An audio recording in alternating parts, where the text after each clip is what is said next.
پھر اللہ رب العزت نے یہی سبق سیدنا ابراہیم علیہ السلام کو پڑھایا.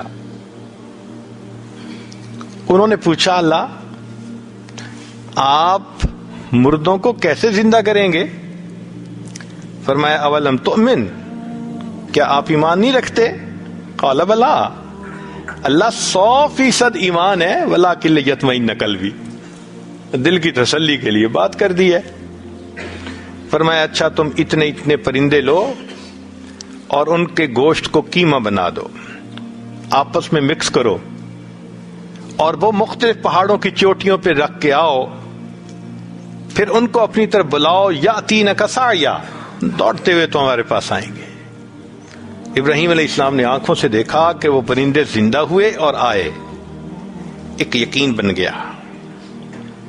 اللہ رب العزت نے ایک سبق پڑھانا تھا، پھر بعد میں ان کو امتحان میں بھی ڈالنا تھا، پریکٹیکل لینا تھا اس کا. اب یقین تو بن گیا، مگر جو ابراہیم علیہ السلام کا امتحان تھا وہ بہت مشکل تھا. اللہ تعالیٰ فرماتے ہیں وَإِذِ ابْتَلَىٰ إِبْرَاهِيمَ رَبُّهُ بِكَلِمَاتٍ، اور ابراہیم علیہ السلام کو اس کے رب نے بعض چیزوں میں آزمایا، فَأَتَمَّهُنَّ، وہ 100% اس میں کامیاب ہوئے، 100% نمبر لیے انہوں نے. ایک بڑا امتحان یہ تھا، قوم بتوں کو پوجتی تھی، تو وہ موسیٰ حضرت ابراہیم علیہ السلام کو بھی ایک میلے میں لے جانا چاہتی تھی. تو ابراہیم علیہ السلام نے کہہ دیا انی سقیم، میری طبیعت ٹھیک نہیں. کئی مرتبہ انسان فزیکلی بیمار ہوتا ہے اور کئی مرتبہ اس کی طبیعت نہیں چاہتی کسی کام کو کرنے کو. تو انہوں نے فرما دیا بھائی میری طبیعت تمہارے ان کاموں سے بیزار ہے، میں ٹھیک فیل نہیں کر رہا. قوم چلی گئی. جب قوم گئی تو ابراہیم علیہ السلام کو خیال آیا آج وقت ہے، جن معبودوں کی یہ پیروی کرتے تھے وہ اکیلے ہیں، چلیں ان سے بھی دو ہاتھ کر لیتے ہیں. ایک کلہاڑا لیا، جتنے بت تھے فجعلہم جزازا الا کبیرا، سب کے ٹکڑے کر دیے. جو بڑا تھا اس کے کندھے پہ کلہاڑا ڈال دیا. آگے قوم جب واپس آئی انہوں نے آ کے دیکھا کہ بتوں کے ٹکڑے ہوئے پڑے ہیں، تو وہ کہنے لگے کہ یہ کون کہہ سکتا ہے.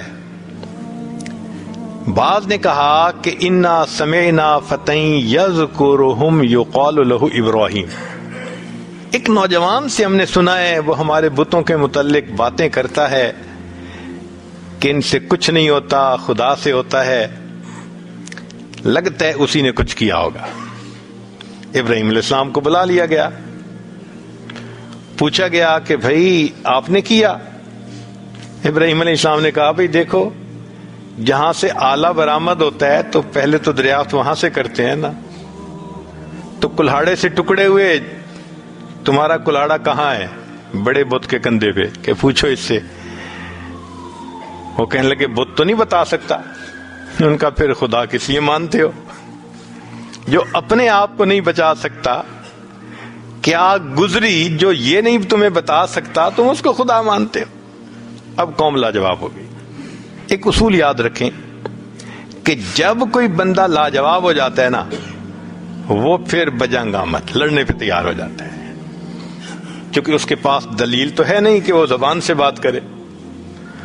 چنانچہ قوم کو بھی آگے سے جواب تو ملا کوئی نہ. کہنے لگے حرقوہ، اس کو آگ میں جلاؤ، وانصروا آلہتکم، اپنے معبودوں کی مدد کرو. اللہ کی شان. وقت کے بادشاہ نے اناؤنسمنٹ کر دی کہ اتنے عرصے کے بعد ہم آگ جلائیں گے اور اس میں اس بندے کو ڈال کے اس کو جلا دیں گے. اب چونکہ آگ جلانی تھی، بتوں کا معاملہ تھا، تو اس نے کہا کہ لوگ اس کے لیے لکڑیاں اکٹھی کریں. اس زمانے کی عورتیں منتیں مانتی تھیں، بیٹا ہوا تو اتنے من لکڑی ڈالوں گی، صحت ہو گئی بیمار کو اتنے من لکڑیاں ڈالوں گی. ایک پہاڑ لکڑیوں کا بن گیا تھا. بالآخر اس کو آگ لگائی گئی. آگ اتنی تھی کہ کوئی اس کے قریب بھی نہیں جا سکتا تھا. ایک جھولا بنایا گیا کہ ابراہیم علیہ السلام کو جھولے میں بٹھا کے دور سے پھینکیں گے. اب سیدنا ابراہیم علیہ السلام کو آگ بھڑکتی نظر آ رہی ہے. آگ کے شعلے آسمان سے باتیں کرتے نظر آ رہے ہیں. لیکن قربان جائیں ابراہیم علیہ السلام کے یقین پر، ایمان پر. گھبراہٹ نہیں، پریشانی نہیں، ڈپریشن کا نام و نشان نہیں، پرسکون دل ہے. حتیٰ کہ ان کو اس جھولے میں بٹھا دیا گیا اور بٹھا کے ان کو آگ کی طرف پھینک دیا گیا. ابھی وہ ہوا میں تھے تو فرشتوں میں سے ایک فرشتے ہیں جبرائیل علیہ السلام.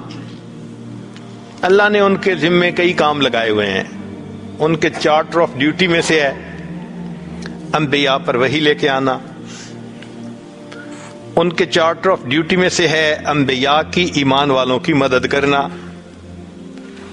ان کی چارٹر آف ڈیوٹیز میں سے ہے اناؤنسمنٹ کرنا. مؤذن بھی ہیں فرشتوں کے. اللہ جب کسی سے محبت کرتے ہیں دعا جبرائیل، اے جبرائیل میں فلاں سے محبت کرتا ہوں، وہ آواز لگاتے ہیں، آسمانوں کے فرشتے محبت کرنے لگ جاتے ہیں. وہ آواز زمین پر لگاتے ہیں، بندے محبت کرتے ہیں. ثم یدعو له القبول فی الارض. تو یہ بھی جبریل علیہ السلام کا کام ہے. لیلۃ القدر میں فرشتوں کے ساتھ اترنا، یہ بھی جبریل علیہ السلام کا کام ہے. اب چونکہ ایمان والوں کی مدد کرنا ان کا منصب ہے تو وہ اللہ رب العزت سے پوچھتے ہیں، اے کریم آقا، آپ کے پیارے خلیل آگ میں ڈالے جا رہے ہیں، کیا میں مدد کر سکتا ہوں؟ جیسے ہم دفتروں میں آج پوچھتے ہیں نا جی، کین آئی ہیلپ یو؟ تو جبریل علیہ السلام نے بھی آفر کی کہ کیا میں مدد کر سکتا ہوں؟ اللہ رب العزت نے فرمایا ہاں جاؤ پوچھو، اگر آمادہ ہیں تو کرو. تو جبریل علیہ السلام آتے ہیں اور آ کے ابراہیم خلیل اللہ سے اس وقت پوچھتے ہیں، اللہ کا حاجہ، کیا آپ کو میری مدد کی ضرورت ہے؟ What can I do for you؟ ابراہیم علیہ السلام کا یقین دیکھیے. ایک فرشتہ پوچھ رہا ہے میں آپ کی مدد کر سکتا ہوں، اور وہ آگے سے سوال پوچھتے ہیں کہ کیا اللہ رب العزت کو علم ہے کہ میں اس حال میں ہوں؟ جبریل السلام نے کہا ہاں. فرمانے لگے حسبی سؤالی علمہ بحالی. یہ جو ہے نا کہ اللہ کو پتا ہے میں اس حال میں ہوں، اس علم نے تیرے سامنے مجھے سوال کرنے سے روک لیا ہے. میں جب رب کو پتا ہے تو بس کافی ہے. اللہ ابراہیم علیہ السلام نے ثابت کر دیا کہ یقین یہ ہوتا ہے، اور محبت نبھانا اس کو کہتے ہیں. رب کریم نے بھی قرآن مجید میں خوش ہو کے فرما دیا وَإِبْرَاهِيمَ الَّذِي وَفَّى، میں ابراہیم بڑا وفادار نکلا.